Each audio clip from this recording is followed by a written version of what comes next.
తిరుపతి జిల్లా శ్రీకాళహస్తి నియోజకవర్గం ఏర్పేడు మండలం పాపనాయుడుపేట పంచాయతీ నందు మహాభారత జ్ఞానపీఠ అవార్డులు బహుకరించిన వారు MGM trust chairman M Arjun Babu చేతుల మీదుగా అందజేశారు. మొదటి బహుమతి టి సుగుణ, రెండవ బహుమతి జనార్దన్ శెట్టి, మూడవ బహుమతి ఏ ధోరతి, చేరి ఉదయ్ కుమార్, వికృతమల, చెంచుకృష్ణ, పిళ్ళై, చెంగారెడ్డి, పట్టడి జ్యోతి వరుసగా బహుమతులు అందజేశారు. MGM trust chairman M Arjun Babu వారి మాటల్లో మా ట్రస్ట్ తరపున కొన్ని ఏళ్లుగా ఈ సందర్భంగా MGM trust chairman M Arjun Babu మాట్లాడుతూ మా ట్రస్ట్ తరపున కొన్నేళ్లుగా మహాభారత జ్ఞానపీఠ అవార్డులు బహుకరిస్తున్నాం.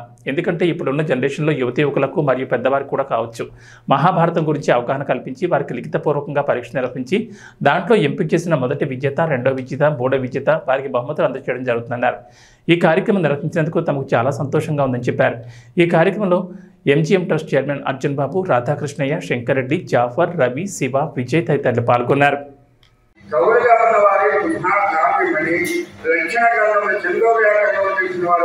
అనేక ఛందస్సులు అని చెప్పని పౌరాణికులకు గొప్ప పురాణ గ్రంథమని ఇతిహాసములు తెలిసినటువంటి వారు ఇది గొప్ప ఇతిహాస గ్రంథమని కొనియాడినట్లుగా ఋగ్వేద, యజుర్వేద, అధర్వవేద, సామవేదములైనటువంటి చతుర్వేదములను సరిచేసి పంచమ వేదంగా మహాభారతమును ప్రకటమైన వేదవ్యాసుల వారు వ్యాసాయ విష్ణురూపాయ వ్యాసరూపాయ విష్ణువే నమోమై నమోనైతే వాసిష్ఠాయ నమో నమః అని రాజుల వారికి నమస్కరిస్తూ ఈ మన పాపనాయుడుపేటలో ఈ పరిసర ప్రాంతంలో కన్నా కూడా భక్తి తత్పరతతో కూడి మహాభారత యజ్ఞాన్ని నెరవేర్చినటువంటి వారు శ్రీ జయ సంక్షేమ వారు వారికి ధన్యవాదాలు తెలియజేస్తూ ఇదే విధంగా ప్రజలందరికీ కొంచెం పురాణముల గురించి భారతంలోని కొన్ని విషయాల గురించి తెలుసుకునేటువంటి అవకాశాన్ని కల్పిస్తూ జ్ఞానపీఠ అవార్డును అందిస్తున్నటువంటి అర్జున్ బాబు గారికి ధన్యవాదాలు తెలియజేస్తున్నాను. నమస్కారం. ఎంజీఎం ట్రస్ట్ ద్వారా ఈ ప్రోగ్రామ్ కండక్ట్ చేయడం అనేది చాలా యూస్ఫుల్. ఈ కాలంలో మహాభారతం అనేది మన జీవన శైలితో ముడిపడి ఉన్నది. మహాభారతం నుంచి మనం తీసుకున్న పాయింట్స్ మన జీవితంలో మనం అప్లై చేసినా కూడా మనకి చాలా యూస్ఫుల్ అవుతుంది. సో ఇటువంటి ప్రోగ్రామ్స్ కండక్ట్ చేయడం వలన మన పిల్లలకి, పెద్దలకి మన ఇతిహాసాలు, మన సంస్కృతి మీద మంచి పట్టు ఏర్పడుతుంది. సో ఇట్లాంటి ప్రోగ్రామ్స్ చాలా యూస్ఫుల్. థ్యాంక్స్. ఇక్కడ చేసిన పెద్దలందరూ కూడా నా మనపూర్వక అభినందనలు. సో ఈరోజు నాకు మహాజ్ఞానపీఠ అవార్డు ఫస్ట్ ప్రైజ్ వచ్చినందుకు నాకు చాలా సంతోషంగా ఉంది. అదేవిధంగా వీళ్ళు సో మిస్టర్ అర్జున్ బాబు గారు సో ఈ జ్ఞానపీఠ అవార్డును గత 15 సంవత్సరాలుగా జరుపుతున్నారు. సో ఇది 16వ సంవత్సరం. సో వాళ్ళు ఆ విధంగా జరపడం నాకు చాలా సంతోషంగా ఉంది. సో ఈ అవార్డు ప్రదానం చేయడం యొక్క వాళ్ళ ముఖ్య ఉద్దేశం ఏమంటే సో అందరికీ మన ఇతిహాసాలు మహాభారతం గురించి అందరికీ తెలియాలి అనే ఉద్దేశంతో వాళ్ళు ఈ అవార్డును కండక్ట్ చేస్తూ ఉంటారు. సో ఇంకా చాలామంది కూడా సో దీని యొక్క విశిష్టతను మన మహాభారతాన్ని తెలుసుకోవాలని ఇంకా చాలామంది కూడా పార్టిసిపేట్ చేయాలని నేను అనుకుంటున్నాను. ఈ మహాభారతం అనేది చాలా పెద్ద గ్రంథము. సో ఈ మహాభారత కథ వల్ల మనకు అనేక విషయాలు మనకు తెలుస్తాయి. సో దానివల్ల మన జీవితంలో ఆ విషయాలను మనం అన్వయించుకొని ప్రవర్తించవచ్చు. చాలా నీతులు తెలుస్తాయి. సో ఈరోజు ఈ విధంగా చేయడం నాకు చాలా సంతోషంగా ఉంది.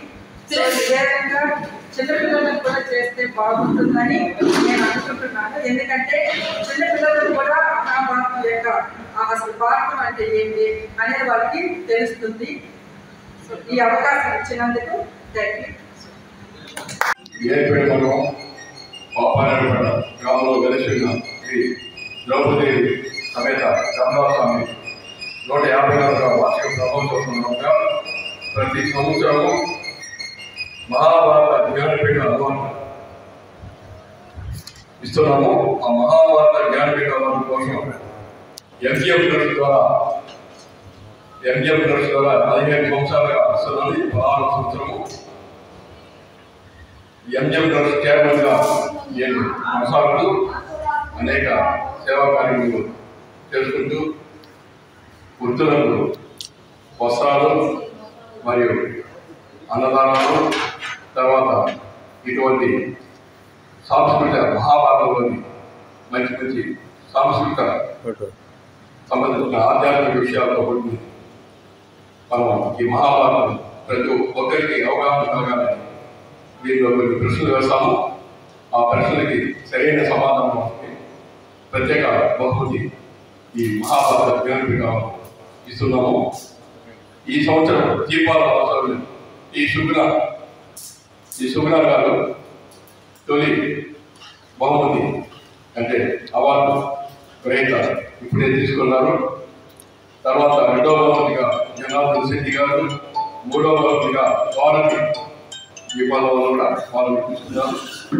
ఈ విధంగా ప్రతి సంవత్సరం ఈ మహాభారతం పైన పనులు అందరికీ తెలియాలని ఈ మహాభారతాన్ని మనం ఇక్కడ హరికథ రూపంలో కూడా ఈ 13 రోజులు జరిగింది. ఈ హరికథకి ప్రధానంగా మేడం గారు ఈసారి శశి శివకుమారి గారు వచ్చి చాలా చక్కగా 13 రోజులు చెప్పారు. అదేవిధంగా మనం ఈ మహాభారతం అందరికీ అవగాహన జరగాలని, దానిలోని ధర్మాలు తీసుకోవాలా, కొన్ని మంచి ఈ ఆధ్యాత్మిక ఉపయోగపడేలాగా ఈ కార్యక్రమాన్ని నిర్వహిస్తున్నాము. కాబట్టి అందరూ అవగాహన కల్పించుకుని ముందుగా దీన్ని పెద్ద ఎత్తున తీసుకుని ప్రతి సంవత్సరం నిర్వహిస్తూ ఈ కార్యక్రమాన్ని విజయవంతం చేయాలని మన కేంద్ర సభ సభ్యుల్ని, గ్రామ పెద్దల్ని అందరినీ కోరుకుంటూ జై హింద్.